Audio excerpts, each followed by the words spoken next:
Seguimos con nuestro segundo módulo de implementación de un sistema de gestión ISO 45001 versión 2018. La pregunta que tenemos ahora es, tengo una certificación OSHA 18001. ¿Cómo empiezo el proceso de transición para implementar la ISO 45001? Bueno, lo primero que tenemos que tener muy claro, lo primero que tenemos que hacer es realizar el análisis del contexto de la empresa.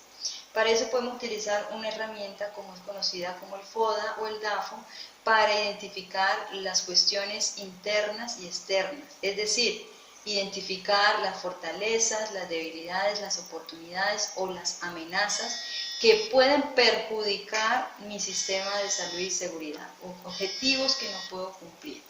Voy a dar un ejemplo. Yo tengo en mi organización implementado un sistema de salud y seguridad, pero pues tengo unos requisitos que no estoy dando cumplimiento, como es la entrega de equipos de protección personal. No se los estoy entregando a todos los trabajadores, sino a ciertos trabajadores, lo cual puede llevar a tener como consecuencia un accidente, una muerte fatal, o como consecuencia una enfermedad ocupacional porque no le tengo una protección adecuada a mi trabajador.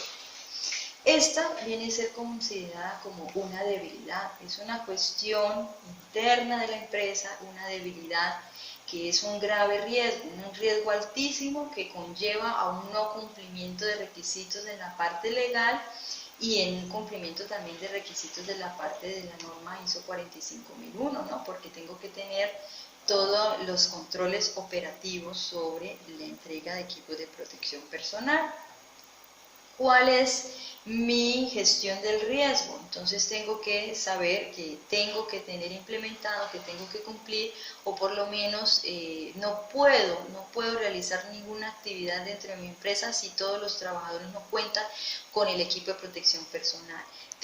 Tengo que realizar mi matriz de EPPs, de equipos de protección personal, tengo que tener información de la identificación de peligros y evaluación de riesgos para poder definir qué trabajadores, qué actividades requieren de este equipo de protección personal para darle seguimiento a los equipos, para darle seguimiento a las entregas de los equipos de protección personal, y para capacitar al trabajador del uso correcto del equipo de protección personal y para capacitar al trabajador sobre las sanciones que tienen cuando no usan adecuadamente un equipo de protección personal. Entonces, vemos como una manera de analizar las cuestiones internas y externas de una empresa, analizando sus debilidades, oportunidades, fortalezas o amenazas, identifico riesgos que no tenía contemplado dentro de un IPER. Es una de las nuevas actualizaciones que tiene la norma, y es una forma de iniciar nuestro proceso de transición, hacer el análisis de las partes interesadas. Bien, otro ejemplo de análisis, del contexto interno y externo de la empresa es, por ejemplo, las cuestiones externas que pueden perjudicar a la empresa. ¿Qué cuestiones externas pueden perjudicar la empresa con relación a un sistema de salud y seguridad? Por ejemplo, el no cumplimiento de las leyes. El no cumplimiento de las leyes tiene como consecuencia una multa, una indemnización. También el no cumplimiento de los requisitos que me exige la norma en materia de inspección, en materia de monitoreo, en materia de cumplimiento de elaboración de una identificación de peligros, de evaluación de riesgos. Esas cuestiones externas pues se materializan en consecuencias como las multas. Incluso esta situación puede llevar al cierre o la paralización de las actividades operativas o la cierre de la empresa. Una consecuencia gravísima. ¿Qué tengo que hacer para evitar este tipo de riesgos? ¿Qué control tengo que ejercer? Bueno, mi cumplimiento de requisitos de la norma me dice que tengo que tener control sobre el cumplimiento de requisitos legales, así que tengo que hacer mi matriz de cumplimiento legal y hacerle seguimiento a las normas que tengo, las que tengo pendientes por implementar, y estar pendientes de las nuevas actualizaciones.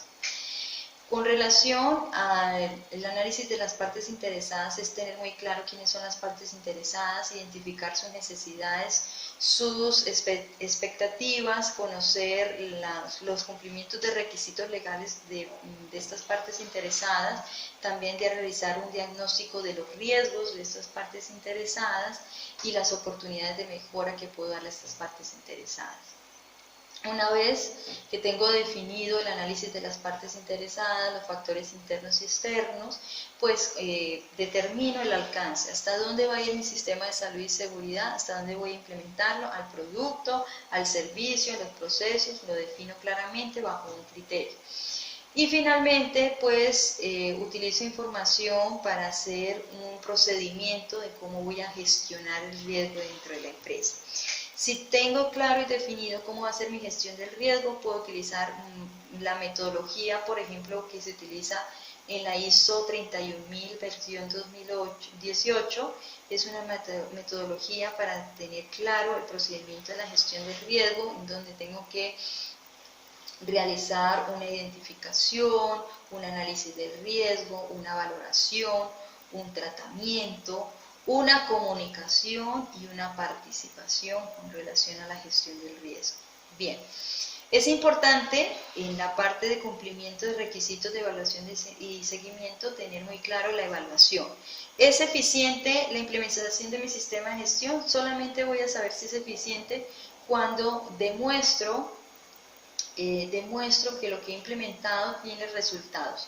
Lo demuestro en los resultados en las estadísticas, lo demuestro en los resultados en los exámenes ocupacionales, lo demuestro en los resultados en la evaluación y seguimiento, resultados del monitoreo, lo demuestro en la evaluación y seguimiento de las inspecciones, ¿no? Hay que demostrar que lo que usted implementa dentro de una empresa tiene óptimos resultados y que los recursos que necesita para realizarlos es beneficioso para todos los interesados. Bien, vamos a ver la nueva estructura de alto nivel. Es una estructura de cumplimiento de requisitos conocido como la estructura SR.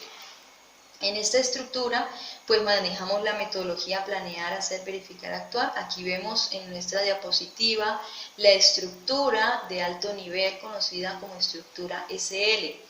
Vemos los cumplimientos de requisitos externos, internos, el contexto de la empresa y las necesidades y expectativas de las partes interesadas. En la planificación pues encontramos el punto del cumplimiento de requisitos 6, lo que es el hacer está el apoyo, la operación, en la que es ejecución y evaluación está en el punto 9 y en la mejora están en los puntos 10. Vamos a ver la guía de implementación. 4. Contexto de la organización. Aquí es la declaración de la comprensión del contexto de la empresa, interna y externa. ¿Cómo la empresa identifica las cuestiones internas y externas de la organización? Lo tienen que definir en este punto. Debe haber una evidencia de cómo la empresa identifica y hace y planifica la gestión del riesgo con relación a las cuestiones internas y externas. 4.2. Comprensión de las necesidades y expectativas de los trabajadores. Debe haber una evidencia de todo lo que es el análisis de todas las partes internas y externas, las necesidades, las expectativas de estas partes internas y cómo la empresa aborda esos riesgos relacionados a las partes, las necesidades y expectativas de las partes interesadas. Determinación del alcance del sistema de gestión, pues es la definición de hasta dónde va el sistema de gestión, qué aborda, cómo aborda el sistema de gestión. Si mi sistema de salud y seguridad aborda los procesos, pues hay que definir qué procesos están dentro del sistema de gestión. Puedo apuntar el macroproceso o el mapa de procesos que tiene la empresa y dentro de ese macroproceso pues están identificados también los alcances que tienen cada uno de los procesos dentro de la empresa. 4.4. Sistema de gestión de la salud y seguridad en el trabajo. En este cumplimiento de requisitos lo que se establece y lo que se implementa es cómo la empresa vigila, hace seguimiento a un sistema de salud y seguridad en el trabajo. ¿no? Hago seguimiento a un sistema de salud y seguridad bajo la planificación, bajo el control, bajo la gestión del riesgo, bajo los programas de auditoría, bajo la planificación de las actividades realizadas para los monitoreos, para la evaluación y seguimiento en materia de salud y seguridad, y esa supervisión está responsable los comités de salud y seguridad, en los cuales están determinados por un presidente, un secretario, se conforma también un observador de la parte sindical, bueno, quien definir prácticamente cómo la empresa es responsable de hacerle seguimiento y evaluación al sistema de gestión de salud y seguridad en el trabajo. Vamos al cumplimiento de requisitos número 5, es liderazgo, participación de los trabajadores. 5.1, liderazgo y compromiso. Aquí lo que se tiene que definir es quiénes son los responsables de un sistema de salud y seguridad en el trabajo. ¿Quiénes son los responsables? Alto directivo, son responsables los que implementan el sistema de salud y seguridad, los jefes de salud y seguridad, los supervisores de salud y seguridad, el comité de salud y seguridad, los brigadistas, el comité, los brigadistas responsables de respuestas de emergencias. Bueno, se define claramente quiénes son los responsables y cuáles son sus compromisos, es decir, cuáles son sus funciones dentro de un sistema de salud y seguridad, tiene que tener claro. Cuando se hace auditoría en un sistema de salud y seguridad, aquí tienden a fallar las empresas porque no tienen claros definidos quiénes son los responsables y qué responsabilidades tienen cada una de las personas. Al momento de auditar se le pregunta la responsabilidad del gerente y el gerente desconoce incluso que es un sistema de salud y seguridad. Esto viene a ser una no conformidad mayor en el punto 5.13 porque no hay clara distinción del liderazgo y compromiso de las partes que hacen la relación o hacen la implementación de un sistema de salud y seguridad en el trabajo. 5.2 es la política en materia de salud y seguridad en el trabajo. La política sigue teniendo las mismas obligaciones de las OSHA. Debe ser publicada, debe ser comunicada, está fichada y firmada por el alto directivo.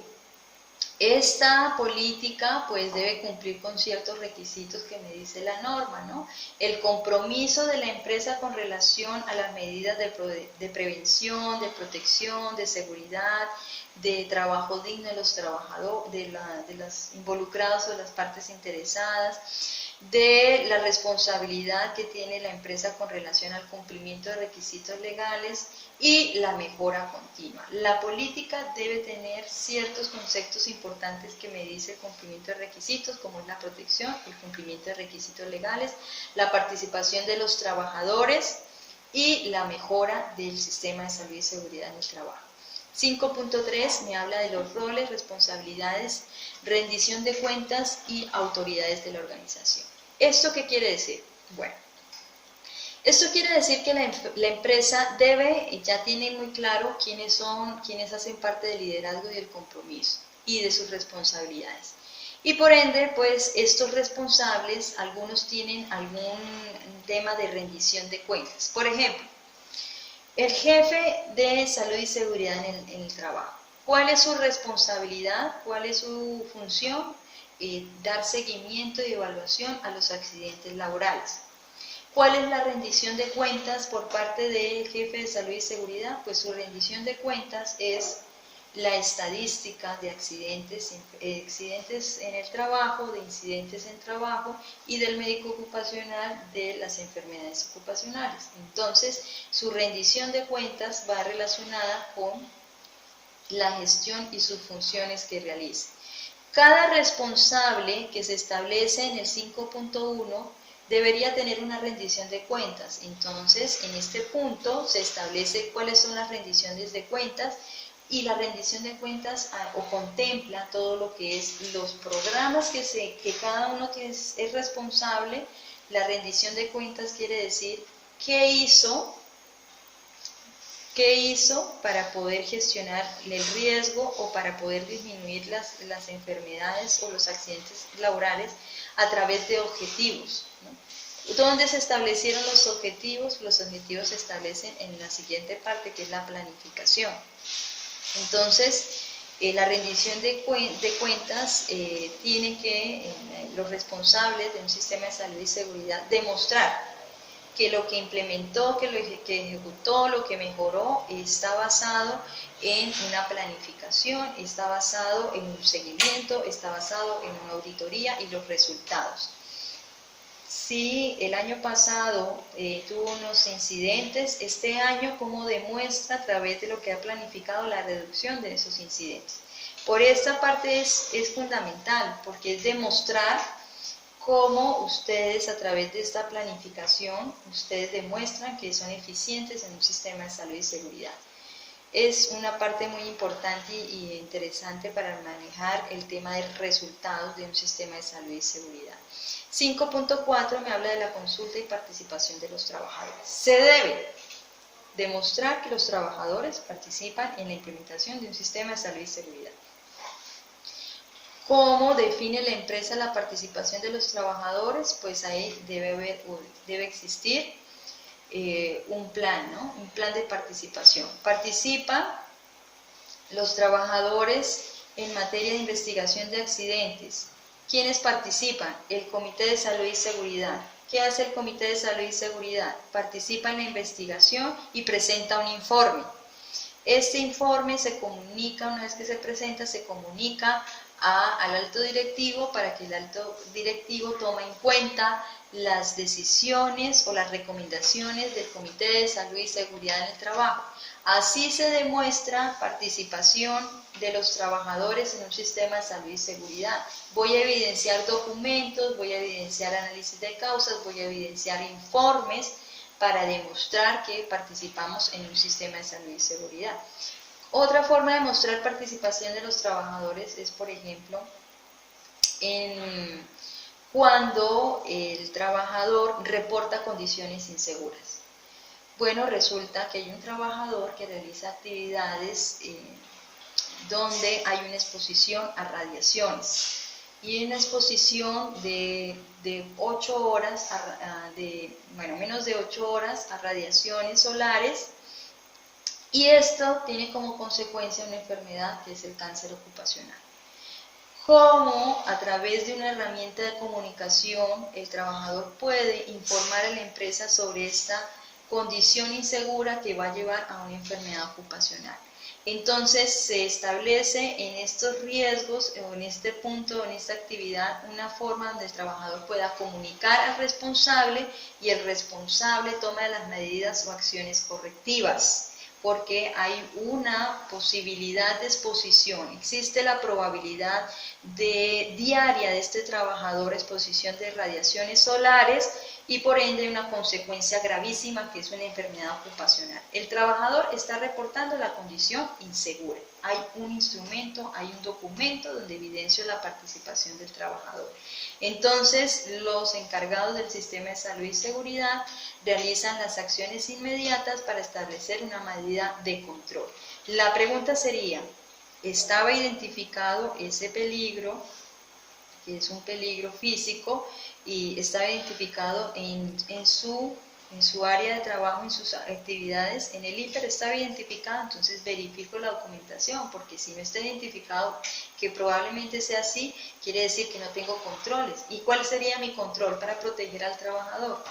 Pues brindarle protección solar para evitar que se materialice en una enfermedad ocupacional. La participación es fundamental de los trabajadores para la gestión del riesgo. Vamos entonces al punto de planificación. En planificación habla del cumplimiento de requisitos 6. Identificación de peligros y evaluación de riesgos, ¿no? Esto recae ya sobre el procedimiento que realiza la empresa para poder identificar estos peligros y hacer una evaluación de riesgos. El punto 6.1, que es el punto anterior de la identificación de peligros, son acciones para abordar riesgos. En este punto tengan una consideración especial, es la manera como la empresa aborda los riesgos de 3 cuestiones.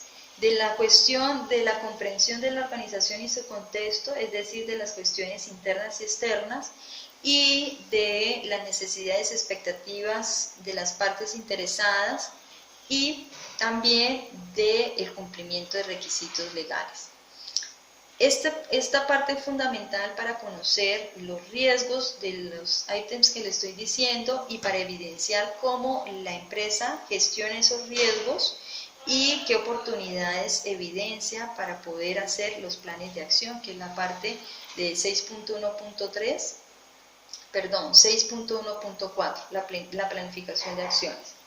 Bien, en la identificación de peligros y evaluación de riesgos, pues es definir la empresa con qué metodología va a utilizar para poder definir este cumplimiento, qué metodología va a ser para la identificación de riesgos. Si nos vamos a la parte de la ley en Perú, pues existen 3 metodologías que la pueden ustedes encontrar en la resolución ministerial 050 del 2013 para definir el procedimiento de la gestión del riesgo. Y bueno, vamos a la parte 6.1.3, que es la determinación de los requisitos legales, ¿no? La matriz de cumplimientos legales en materia de salud y seguridad.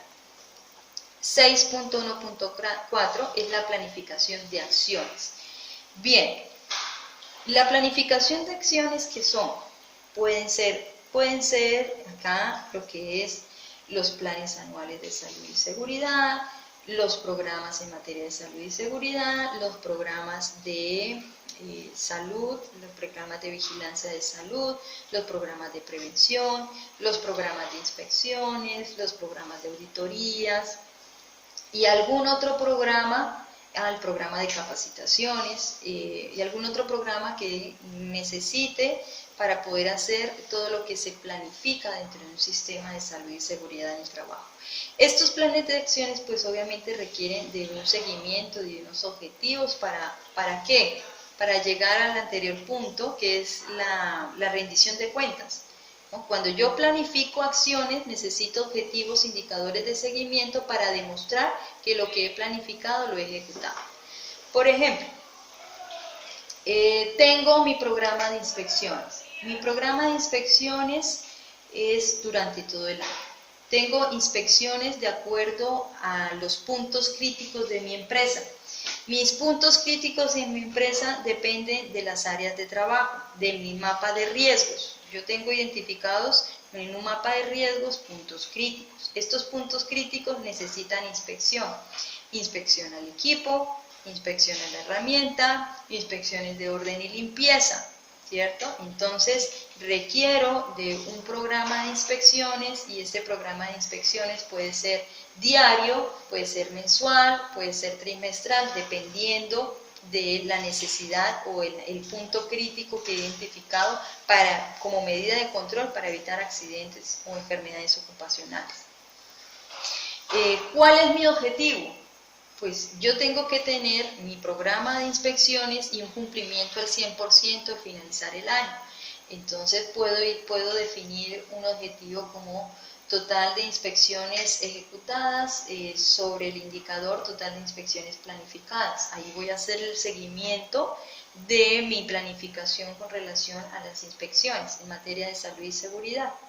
Bien, esto pues lo definimos en el 6.2, ¿no? ¿Cuáles son mis objetivos establecidos para poder realizar la planificación de mis acciones y poder demostrar la rendición de cuentas o poder demostrar que estoy cumpliendo con los objetivos establecidos, identificados a raíz de las acciones, de la identificación de peligros, del cumplimiento de requisitos legales? Bien, ahora vamos para el punto número 7, el cumplimiento de requisito 7, que es apoyo.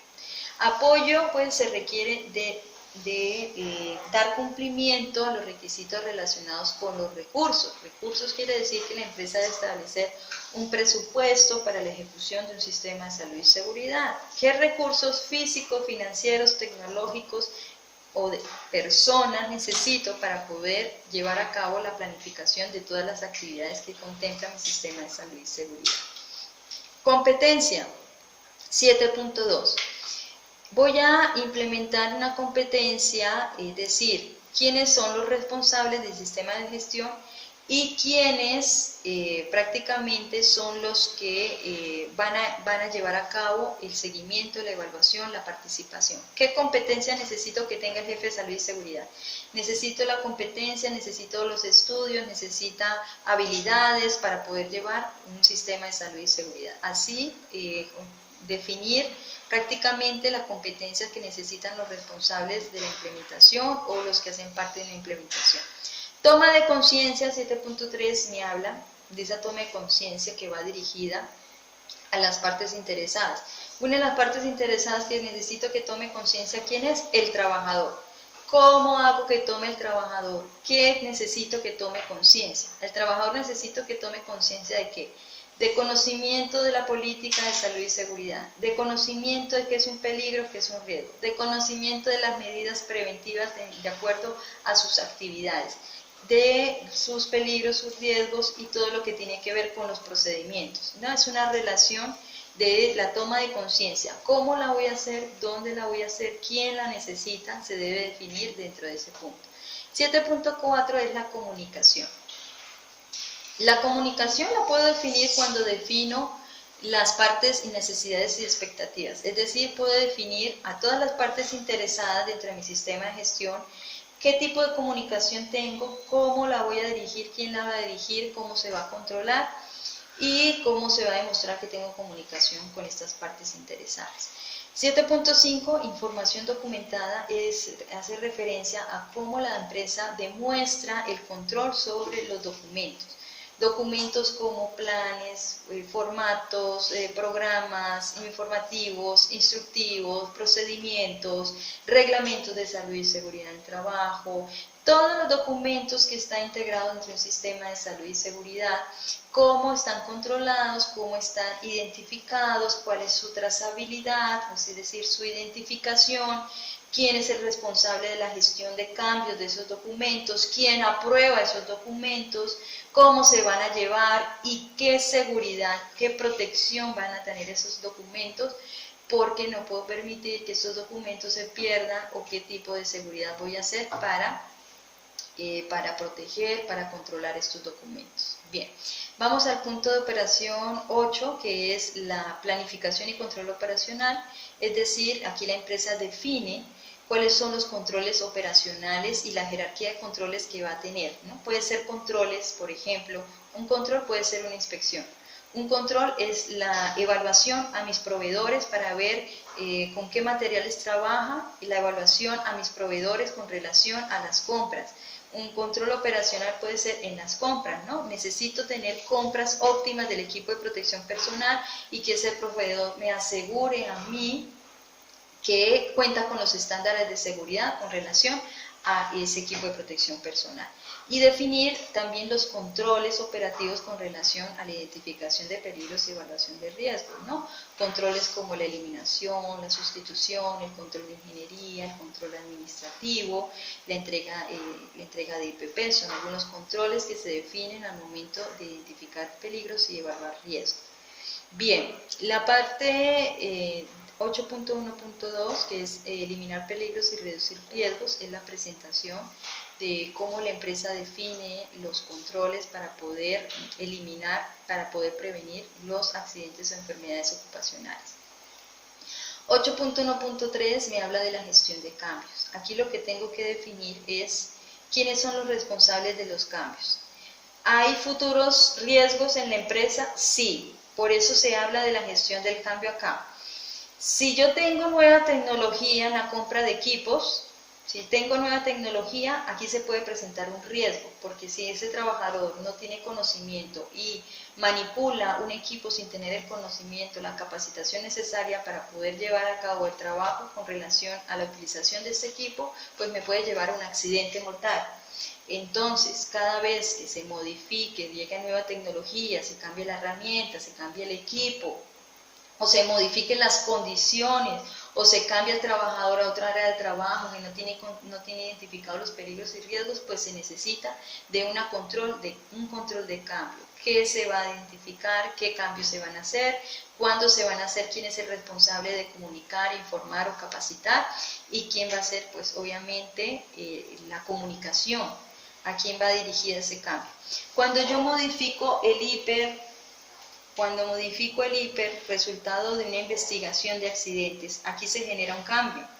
¿Quién va a ser el responsable de comunicar a los trabajadores el accidente y las lecciones aprendidas? ¿Y quién va a comunicar y qué se va a comunicar al trabajador con relación a las modificaciones que dice en el IPER? Esa es parte de la gestión de cambio, que es también algo nuevo que viene en la implementación de la ISO 45001. Compras, pues es definir las medidas de control que voy a tener con mi proveedor, realizo las compras.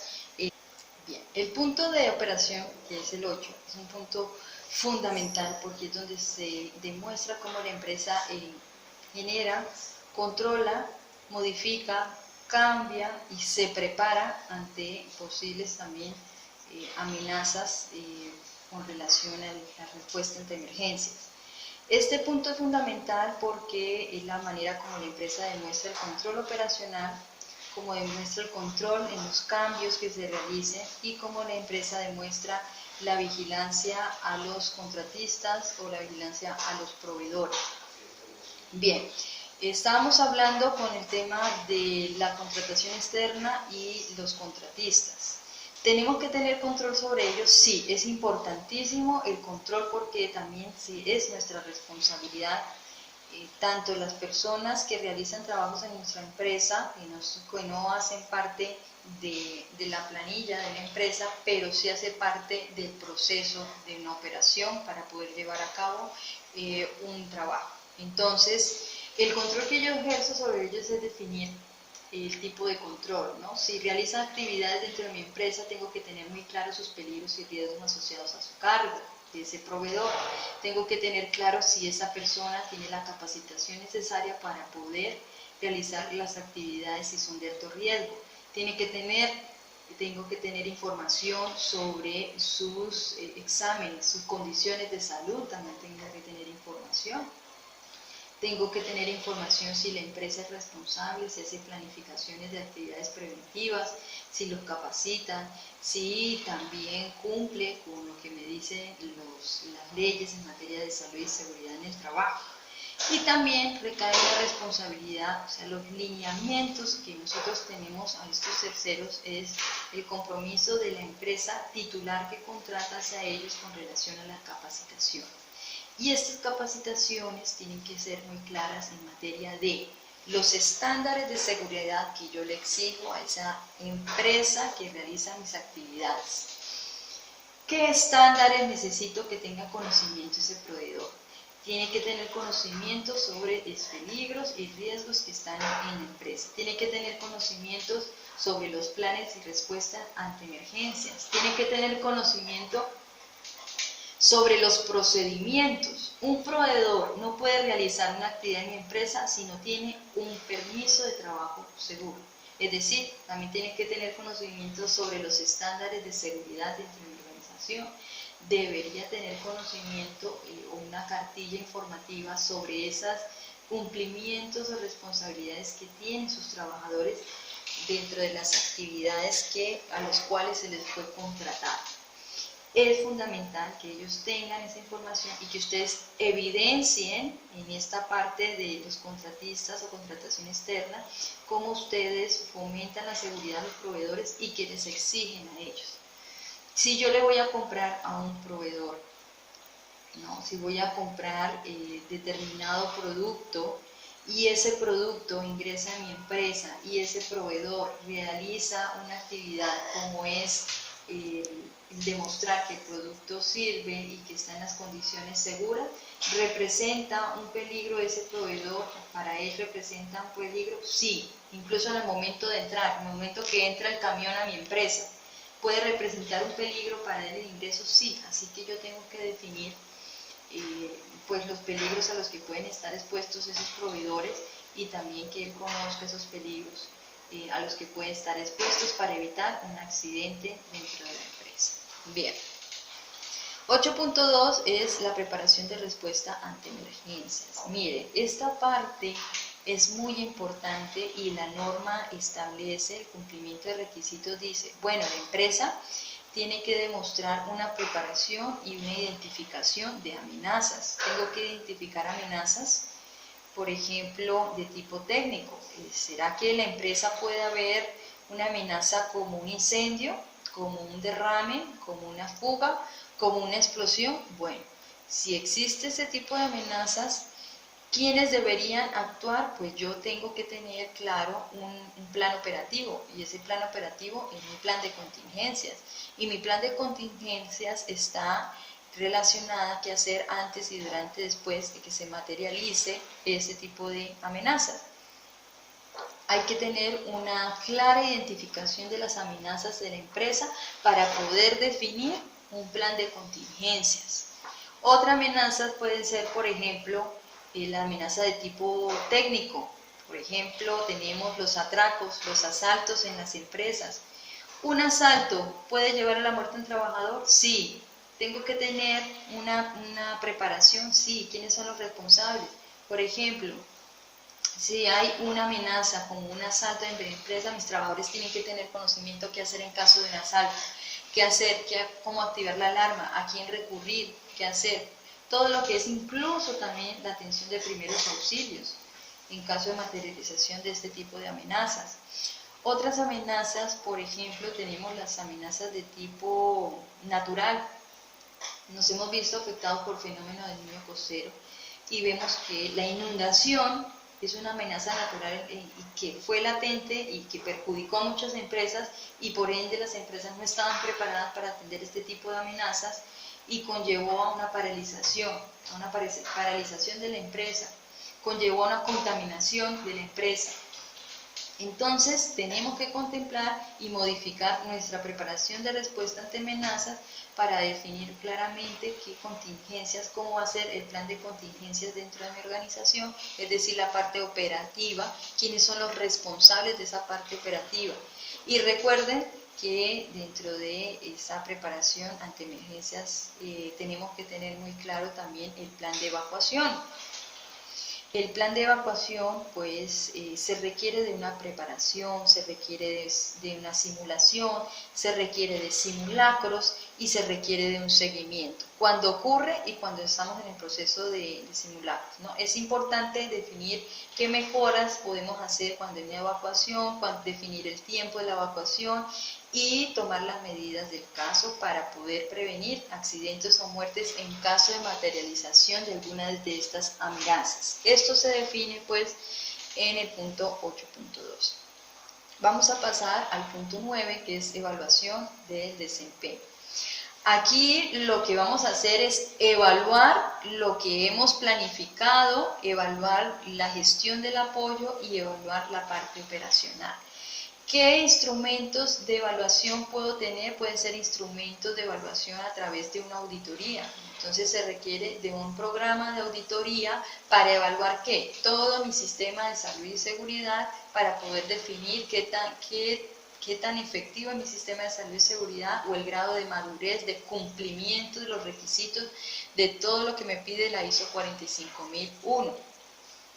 También puedo hacer evaluaciones o ver el resultado de las evaluaciones de los monitoreos ocupacionales, ¿no?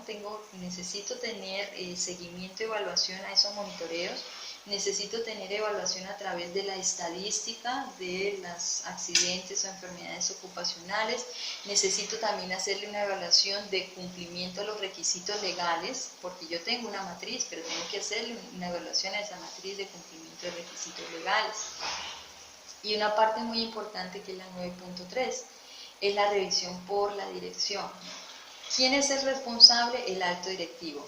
¿Qué debe revisar el alto directivo? Debe revisar cómo la empresa analiza las cuestiones internas y externas, revisar el seguimiento de las necesidades y expectativas de las partes interesadas, revisar la planificación, todo lo que planifican, los objetivos, los planes de acción, revisar la ejecución de todo lo que se ha implementado a través de la asignación de recursos, es decir, se debe de evidenciar de una manera óptima cómo él otorga recursos para la ejecución de todas las actividades. Se debe revisar el seguimiento de la toma de conciencia de los trabajadores, la parte de la comunicación, toda la gestión documentaria, es decir, debe haber una revisión casi de todo el sistema de gestión, que es su responsabilidad, y eso lo puede hacer a través de un informe, o cuando ustedes realizan auditorías, o cuando ustedes realizan inspecciones, o cuando ustedes realizan investigaciones de accidentes o enfermedades ocupacionales, pues debe haber información documentada y se dirige al acto directivo para que él dé las recomendaciones del caso. Esta parte es fundamental y es muy importante, y es un nuevo requisito que implementa la ISO 45001. Bien, vamos a ver la parte de la mejora. En la mejora, pues, como su nombre nos dice, es la forma como la empresa evidencia a través de las revisiones, de la evaluación de desempeño, evidencia acciones correctivas. Por ejemplo, tenemos el cumplimiento de requisitos 10.2, incidentes, no conformidades y acciones correctivas. Bien, nosotros hemos implementado un programa de inspecciones, ¿cierto? Ese programa de inspecciones lo realizamos a través de un instrumento conocido como un checklist. Tenemos un checklist de inspecciones de equipos o un checklist de inspecciones de herramientas. Resulta que en las inspecciones de herramientas encontramos que en esas herramientas tiene una exposición en contacto eléctrico, tienen cables que puede tener acceso al trabajador y puede haber un contacto directo, lo cual provoca electrofusión. Entonces vemos que cuando ocurre estas circunstancias en el momento de la inspección, pues, ¿qué tenemos que hacer? Es una acción inmediata, una acción correctiva inmediata, donde se produce puntos críticos. En el momento que establezco acciones o gestión del riesgo, pues identifico un documento para poder hacer el levantamiento de la corrección de las acciones correctivas para evitar que se implemente o que se materialice en un accidente mortal. Acciones correctivas en los procesos, acciones correctivas en los procedimientos, acciones correctivas en los planes de respuesta ante emergencias, acciones correctivas en la identificación de peligros y evaluación de riesgos, acciones correctivas en la comunicación, en la toma de conciencia, acciones correctivas en la evaluación y seguimiento a las compras, acciones correctivas en la contratación externa, evaluaciones correctivas cuando se realizan inspecciones, cuando se realizan auditorías. En esta parte donde debo definir qué tipo de puntos críticos necesitan acciones o se pueden presentar riesgos y necesito de acciones correctivas. Y definir obviamente quién es el responsable, cada uno de los responsables de tomar decisiones para hacer el levantamiento de esas acciones correctivas. Aquí fallan las empresas en el sistema de salud y seguridad, porque se establecen responsables del levantamiento de las acciones correctivas, pero no lo hacen. Entonces se deben definir el tiempo de levantamiento de esa acción correctiva, el responsable y la comunicación. Una vez que se hace el levantamiento de la no conformidad, ¿a quién se comunica esa no conformidad? Porque es importante que se comunique para evitar que se materialice en la muerte de un trabajador. Bien, en el punto 10.3 me habla mejora continua. La mejora continua pues es resultado de ¿qué? De todo un seguimiento, de toda una evaluación. ¿Yo tengo oportunidades de mejorar mi sistema de salud y seguridad? Sí. ¿Puedo mejorar mi plan anual de salud y seguridad, mi programa anual de salud y seguridad, mi programa de servicio de salud? Sí. ¿Puedo mejorarlo porque he identificado que las estrategias que he hecho en este año, que he implementado, los planes que he implementado este año, no se han cumplido en su totalidad? Entonces tengo que volver a realizar una nueva planificación para el siguiente año y debo contemplar lo que me quedó pendiente y lo nuevo que necesito, o si tengo una estrategia que he implementado este año y me ha traído óptimos resultados, la voy a seguir implementando, ¿cierto? Las recomendaciones que me dé el Comité de Salud y Seguridad, esas recomendaciones son oportunidades de mejora. Las recomendaciones que me dan al momento de hacer una investigación y reporte de accidentes, las recomendaciones que me dan los brigadistas cuando hay un resultado, cuando realizo un simulacro. Esas son oportunidades de mejora. Cuando realizo un simulacro me di cuenta que no cuento con los recursos necesarios para atender una emergencia. No cuento con los equipos de extinción necesarios, ni cuento con los recursos para poder alertar a una población cuando exista una emergencia. Entonces veo que hay oportunidades de mejora basados en todo lo que es relacionado a los simulacros cuando es la gestión de las emergencias. Son oportunidades de mejora que se pueden dar a través de la planificación, del control, de las no conformidades, de las auditorías, de las inspecciones. Toda esa información pues lo hemos reflejado, lo tenemos que implementar y evidenciar en el punto 10.3. Bien, vamos a ver entonces la parte de la documentación.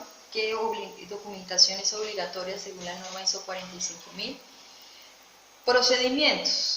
Procedimientos seguros de trabajo, procedimientos que tienen que ver con trabajos de alto riesgo, continuamos con los mismos procedimientos para la elaboración de la identificación de peligros y evaluación de riesgos, procedimientos que tienen que ver con la ejecución de actividades relacionadas con el control a mis proveedores, con el control a compras, procedimientos relacionados con la toma de conciencia, procedimientos relacionados con la documentación, ¿no? Estar clara cómo es el tipo de documentación, qué control voy a tener sobre la documentación, procedimientos relacionados con la evaluación y cumplimiento de los requisitos del sistema de salud y seguridad. Es decir, si voy a hacer un monitoreo, tengo que tener un procedimiento para elaborar monitoreos ocupacionales. Sí, lo debo tener porque ese procedimiento lo tengo que implementar para que tenga resultados óptimos, y dentro de ese procedimiento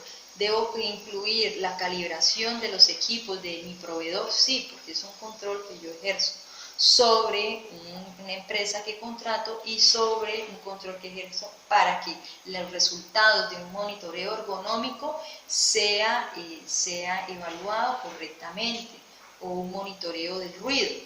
No, necesito tener control sobre esos monitoreos, así que tengo que tener un procedimiento, y dentro de ese procedimiento de monitoreos incluye los resultados de la calibración de los equipos con los que hago monitoreo. Bien, ¿qué otros documentos son indispensables y obligatorios?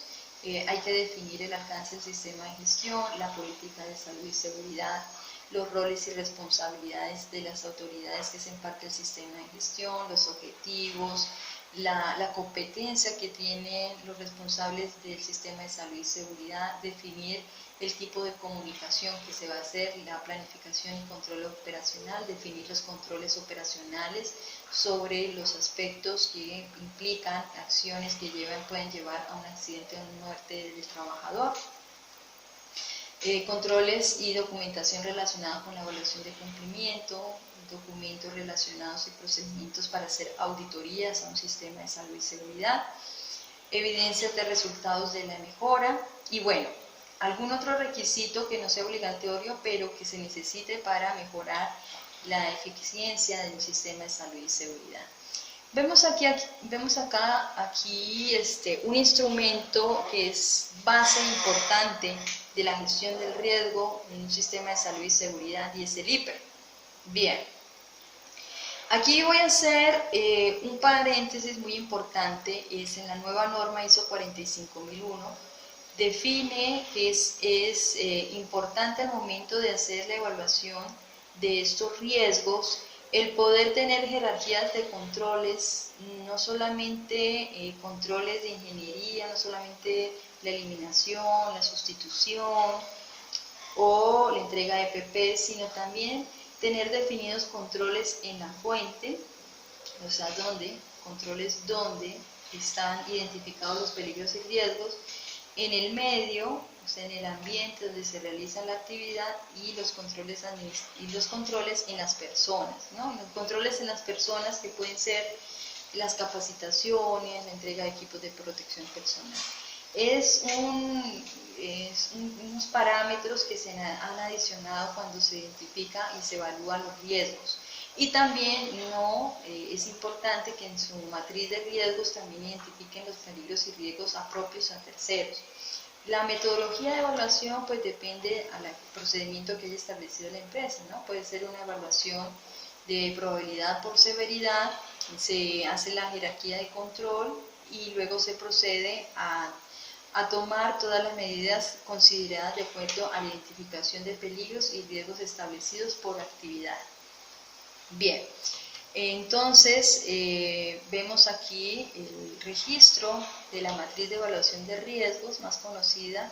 Es una metodología que se utiliza, existen muchas metodologías para hacer identificación de peligros y evaluación de riesgos. Mi recomendación es que cuando realicen un IPER lo hagan en compañía o lo hagan basados en la información que relaciona el trabajador. También realicen el IPER tomando las medidas de control. Cuando establecen ustedes medidas de control que no existían, tienen que llevar a la implementación. Es decir, que tienen que hacer un plan de acción después de que realizan un IPER. ¿Por qué? Hay medidas de control que no hay, así que hay que ejecutar esas medidas de control. Pueden ser inmediatas. Se debe informar, se debe comunicar este IPER a las partes interesadas. Existen procedimientos donde este documento se aprueba por el Comité de Salud y Seguridad. El gerente también tiene que tener conocimiento. Este documento es un documento fundamental y pues es un instrumento legal que me permite demostrar cómo la empresa gestiona el riesgo en materia de salud y seguridad del trabajo. Bien, les agradezco y espero que este conocimiento lo apliquen ustedes y lo mejoren, porque el sistema de gestión de salud y seguridad basado en la ISO 45000 siempre tiene un enfoque de mejora. Gracias a todos y espero que esta información sea para su aplicación.